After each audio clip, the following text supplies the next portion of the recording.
திருச்சிற்றம்பலம். தென்னாருடைய சிவனையை போற்றி, எந்நாட்டவர்க்கும் இறைவா போற்றி. திருமூல தேவநாயனார் திருத்தால் போற்றி போற்றி. படைத்தல் அப்படின்னு ஒரு தலைப்பில் திருமூலர் 30 பாடல்கள் சொல்லி வச்சுருக்காரு.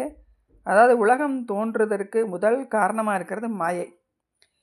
அதாவது குடம் செய்கிறதுக்கு எப்படி ஒரு மண் தேவைப்படுதோ அதே மாதிரி மாயையிலிருந்து தான் இந்த உலகமாகிய இந்த உலகத்தை காரியப்படுத்துகிறாரு. அதுதான் முதல் காரணமாக இருக்குது. இறைவன் பராபர சக்தியாக, அதோட சக்தி பராபரனாக இருக்கும் பொழுது அதனுடைய சக்தி பராபரை அப்படின்னு சொல்லப்படும். அந்த சக்தியோட கூடி தன்னியல்பில் இருக்கக்கூடிய நிலை தான் அவனுக்கு இயற்கை நிலை. அதுதான் அவனோட சொரூப நிலை அப்படின்னு சொல்லப்படும். மற்ற எல்லாமே இந்த உலகத்துக்காக, அந்த உயிர்கள் பொருட்டு வேறுபட்டு பல நிலைகளை எடுப்பான். அதுதான் அந்த நிலையை செயற்கை நிலை. இதை தடத்த இலக்கணம் அப்படின்னு சொல்லுவாங்க. அப்படி எடுக்கக்கூடிய அந்த உருவங்கள் 3 வகை திருமணிகளை அவன் எடுக்கிறான். அருவம், அருவுருவம், உருவம் அப்படின்னு. இப்படி அந்த எடுக்கக்கூடிய அந்த உருவங்கள் எல்லாம் சுத்த மாயையில் இருந்து தோற்றுவிக்கப்படுகின்ற தத்துவங்கள் தான் அவனுக்கு இருப்பிடமாக இருக்குது. சுத்த மாயையிலேருந்து தோற்றக்கூடிய அந்த தத்துவங்கள் அவன் நேரடியாக அவனுடைய கட்டுப்பாட்டில் இருக்கக்கூடியதாக இருக்குது. மற்றதெல்லாம் அவனுக்கு அவனுடைய ஆணையின் பேரில் மற்றவங்க செய்யக்கூடியதாக இருக்கும். உருவம், பெயர், தொழில் இதெல்லாம் எதுவுமே இல்லாதவன் அதை மேற்கொள்கிறது எதுக்காக அப்படின்னா, அந்த உயிர்கள் உய்விக்கும் பொருட்டு அவனுடைய கருணையினால் அதெல்லாம் செய்கிறான். அந்த உருவம், பெயர், தொழில் எல்லாமே அருள்மயமானவை அப்படின்னு சொல்லப்படுது. நம்மளை போல் மாயா மலம் அவனுக்கு கிடையாது. அவன் மலன், நிமலன், நிமலன் விமலன் சொல்லக்கூடிய அவனுக்கு எந்த மலம் கிடையாது. அருள் அவனோட சக்தியாக இருக்கிறதுனால எல்லாம் வல்ல அந்த சக்தியின் மூலம் தனது இச்சைப்படி அவன் உருவம் எல்லாத்தையும் அவனே எடுத்துக்கிடுவான். அதை அவனுக்கு ஒருத்தவங்க படைச்சி கொடுக்கணும் அப்படிங்கிற அவனுக்கு அவசியம் கிடையாது. சிவத்தை விட்டு சக்தியானவ தனியாக பிரிஞ்சு இருக்கிறதே கிடையாது. உலகம் செயல்படும் பொருட்டு சிவத்திலிருந்து சக்தி தோன்றா அப்படின்னு சொல்லப்பட்டால் கூட சக்தி எப்போதும் மணியில் ஒளி எப்படி இருக்குமோ அது மாதிரி சிவத்தோடு ஒன்றி நிற்பாளே தவிர தனித்து நிற்பது இல்லை. சிவமும் சக்தியை விட்டு தனித்து நிற்கிறது கிடையாது அப்படின்னு சொல்லப்பட்டு, அதாவது பரநாதம் பரவிந்து, அதிலிருந்து அபரநாதம் அபரவிந்துன்னு சொல்லணும். அப்படியே அந்த அபரவிந்தில் இருந்து சதாசிவரும், அவர்கிட்ட இருந்து மகேஸ்வரர், ருத்திரர், மால், அயன், இப்படி இவங்க ஒவ்வொருத்தரும் ஒவ்வொருத்தட்ட இருந்து தோன்றுவாங்க. இப்படி அயன், மால், ருத்திரன், மகேஸ்வரன், சதாசிவன் இவங்க 5 பேரும் பஞ்சபூதங்களான நிலம், நீர், தீ, காற்று, வானம் இதுக்கெல்லாம் தலைவராக இருக்காங்க. பரநாதம், பரவிந்து, அபரநாதம், அபரவிந்து இது 4மே அருவத்திருமேனியாக இருக்கும். மகேஸ்வரன், ருத்திரன், மால், அயன் இந்த 4ம் உருவத்திருமேனியாக இருக்கும். இந்த இடையில இருக்கிற சதாசிவ மூர்த்தம் மட்டும் அருவுருவ திருமேனி, அதாவது லிங்க வடிவம் அப்படின்னு சொல்லப்படும். இந்த சதாசிவன் முதலிய 5 பேருக்கும் சக்திகளாக இருக்கக்கூடியவங்க மனோன்மணி, மகேஸ்வரி, உமை, திருமகள், கலைமகள். அதாவது சதாசிவனுக்கு சக்தி மனோன்மணி, மகேஸ்வரனுக்கு மகேஸ்வரி, ருத்ரனுக்கு உமை, மாலுக்கு திருமகள், அயனுக்கு கலைமகள். இப்படி அவங்களுடைய சக்திகள் இருக்குது. இதில் சொல்லப்பட்ட ருத்ரன், மால், அயன் இந்த 3 பேரும் சிவனை விட்டு வேறானவங்க கிடையாது. சிவன் தானே எடுக்கக்கூடிய நிலையாகும் இது. இப்படி சிவன் தானே பலவேறு நிலைகளில் பலவேறு வடிவமும் பெயரும் தொழிலும் கொண்டு நிற்கக்கூடிய இது சம்புபட்சம் அப்படின்னும், புண்ணியம் செஞ்ச ஆன்மாக்களுக்கு இறைவன் கொடுக்கக்கூடியது. அந்த அவங்களுக்கு கிடைச்சது அணுபட்சம். புண்ணியம் செஞ்ச ஆன்மாக்களுக்கு இறைவன் கொடுக்கறது அணுபட்சம் அப்படின்னு சொல்லப்படுது. பரநாதம், அபரநாதம், சதாசிவன், மகேஸ்வரன், ருத்திரன், மால், அயன் இதெல்லாம் சிவபேதம் என்றும், பரவிந்து, அபரவிந்து, மனோன்மணி, மகேஸ்வரி, உமை, திருமகள், கலைமகள் இதெல்லாம் சக்தி பேதம் அப்படின்னு சொல்லப்படும். பரநாதத்தில் இருந்து அபரநாதம் தோன்றாமல் பரவிந்து தோன்றி அதிலிருந்து அபரநாதன் தோன்றதா நம்ம பார்க்குறோம். அதில் வந்து சதாசிவன் தோன்றுது.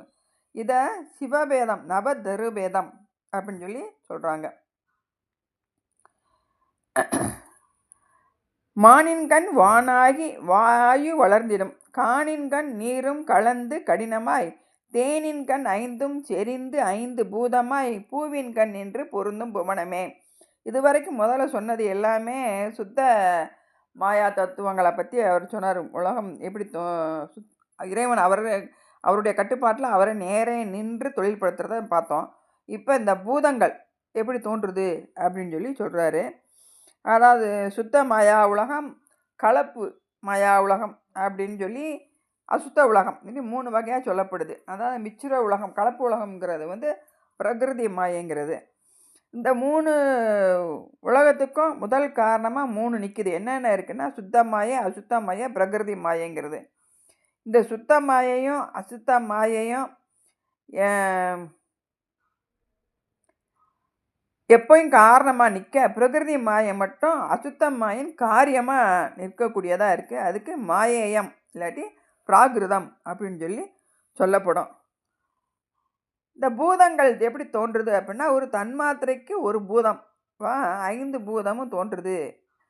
5 பூதங்களும் தனித்தனி காரண நிலையில் இருந்து பின்னால் காரியம் தோன்றும் அப்படின்னு சொல்லி சொல்கிறாரு. அது எப்படி அப்படின்னா, பிரகிருதி மாயை அதில் தன்மாத்திரைகளான சத்தம், பரிசம், உருவம், ரசம், கந்தம் இப்படின்னு சொல்லக்கூடிய அந்த தன்மாத்திரைகள், அதுக்கு சத்தத்திலிருந்து வானமும், பரிசத்தில் இருந்து காற்றும், உருவத்தில் இருந்து தீயும், ரதத்தில் இருந்து நீரும், கந்தத்தில் இருந்து நிலமும் தோன்றுது அப்படின்னு சொல்லப்படாது. இதே வள்ளுவ பெருந்தகைன்னு சொல்கிறாரு. சுவை, ஒளி, ஊறு, ஓசை, நாற்றம் என 5 வகை தெரிவான்கட்கே உலகு அப்படின்னு வள்ளுவ பெருந்தகை சொல்கிறாரு.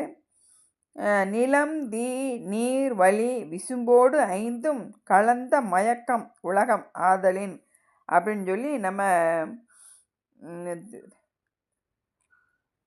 ஒரு புறநானூறு இதெல்லாம் சொல்லப்பட்டிருக்கு. பிரகிருதியின் காரியங்களாக சில தத்துவங்களும் இருக்குது. அது என்ன, மேலும் சில தத்துவம் இருக்குது. அது என்னென்னு பார்த்தா அந்தக்கரணங்கள், ஞானேந்திரியங்கள், கண்மேந்திரியங்கள் அப்படின்னு இதெல்லாம் பிரகிருதியினுடைய காரியமாக இருக்குது. அது குணம் அப்படிங்கிற குணத்தத்துவம் வந்து சித்தம் என்னும் அந்தக்கரணம். குணம்ங்கிறது தனி தத்துவம் இல்லை, சித்தம்ங்கிற அந்தக்கரணம் தான் குணம் சொல்லப்படுது. சித்தம், புத்தி, அகங்காரம், மனம் இந்த 4 வந்து அந்தக்கரணம்னு சொல்லுவாங்க. ஞானேந்திரியம் 5 அப்படிங்கிறது வந்து கண், காது, மூக்கு, நாக்கு, செவிங்கிறது. கண்மேந்திரியம் 5ங்கிறது கை, கால், வாய், மூலாதாரம், பிறப்புறுப்பு. இதெல்லாம் தன்மாத்திரை சத்தம், பரிசம், ரூபம், ரசனை, வாசனை. பூதங்கள் 5ங்கிறது நிலம், நீர், நெருப்பு, காற்று, ஆகாயம் சொல்லக்கூடிய இது. இந்த 24 அதாவது அந்தக்கரணம், ஞானேந்திரியம், கண்மேந்திரியம், தன்மாத்திரை, பஞ்சபூதங்கள், இந்த மொத்தம் 24 இந்த பிரகிருதியினுடைய காரியங்கள்லாம் சொல்லப்படுது. அசுத்த மாயினுடைய காரியங்கள் என்னென்ன அப்படின்னு பார்த்தோம்னா, மாயை, காலம், நியதி, கலை, வித்தை, அராகம், புருடன். இதில் காலம்ங்கிறது இறந்த காலம், நிகழ்காலம், எதிர்காலம் இப்படின்னு நம்ம சொல்லுவோம். அந்த இதில் ஒவ்வொரு கண்மத்திற்கு எல்லையும், மற்றொரு கண்மத்திற்கு பயனையும், வேற ஒரு கண்மம் புதுசாக ஒரு கண்மம் தொடங்குறதுக்கும் அந்த காலம் அந்த தத்துவம் நிற்கிது, அது செயல்படுது. நியதி அப்படிங்கிற தத்துவம் என்ன செய்யுதுன்னா, அவங்கவுங்க செஞ்ச கண்மத்தை அவங்கவுங்களே நுகரும் மாதிரி செய்யக்கூடியது நியதி தத்துவம். கலை, வித்தை, அராகம் அந்த 3 என்ன செய்யுது, ஆன்மாவோட கிரியை, ஞானம், இச்சை இந்த சக்திகளை விளங்க செய்யதாக இருக்குது. காலம் முதலிய 5ம் வந்து பொருந்திய போது தான் ஆணவ மலம் மறைப்பால சடம் போல கிடந்த இந்த ஆன்மா கண்ம நெறியில் நின்று ஒன்றை அறியவும் விரும்பவும் செய்யக்கூடியதாக இருக்குது. அப்போ அதனுடைய பெயர் புருடன் அப்படின்னு சொல்லப்படுது. அதனால் புருடன் என்பது ஒரு தனி தத்துவம் இல்லை அப்படின்னு சொல்லி சொல்கிறாங்க. ஆன்மா காலம் முதலிய 5ஓடும் கூடி வினை வழிய செல்லக்கூடிய நிலை தான் புருட தத்துவம். மாயை என்பது என்ன அப்படின்னு பார்த்தோம்னா, காலம் முதலிய 5ம் தோன்றுவதற்கு ஏதுவா அசுத்த மாயையில் பக்குவப்பட்ட ஒரு பகுதி தான் இந்த இதில் இருக்க மாயைன்னு சொல்லப்படுது. இந்த மற்ற இது இது மற்றவை போல காரியப்படாது. இந்த மாயைங்கிறது மற்ற தத்துவங்கள் மாதிரி காரியப்படாமல் இருக்கும். சுத்த மாயையில் தோன்றக்கூடிய தத்துவம் 5ம் சிவ தத்துவம் என்றும், அசுத்த மாயையில் தோன்றக்கூடிய தத்துவங்கள் 7ம் வித்யா தத்துவம் என்றும், பிரகிருதி மாயையில் தோன்றக்கூடிய தத்துவம் 24ம் ஆன்ம தத்துவம் அப்படின்னு சொல்லி ஆக மொத்தம் தத்துவம் 36 தத்துவங்கள் நம்ம பார்க்குறோம். திருச்சிற்றம்பலம். அடுத்த பதிவில் பார்க்கலாம். திருச்சிற்றம்பலம். சுத்த மாயை, அசுத்த மாயை, பிரகிருதி மாயை, இதில் இருக்கக்கூடிய தத்துவங்களை எல்லாத்தையும் நம்ம பார்த்துருக்கோம். அடுத்த பதிவில் வேறு நம்ம பார்க்கலாம். திருச்சிற்றம்பலம்.